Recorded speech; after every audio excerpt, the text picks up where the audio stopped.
Today we take oatmeal to the next level with this super easy slow cooker banana bread protein oatmeal recipe. It only takes a couple minutes to prep and it's gonna change your morning routine. So let's just jump right into it. Start this one off with a little tip. You hate cleaning up your slow cooker after you meal prep? Use one of these liners. Should be able to find them locally and they're usually pretty cheap. I'll link them below too.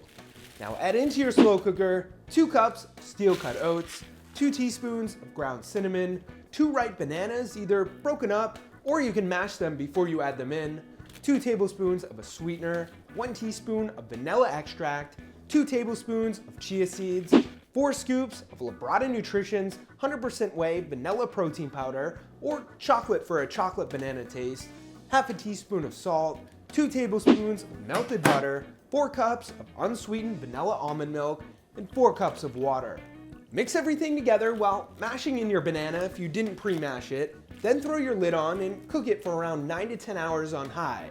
Be prepared for your whole house to smell delicious during this time, which is also great to wake up to if you throw this on before bed.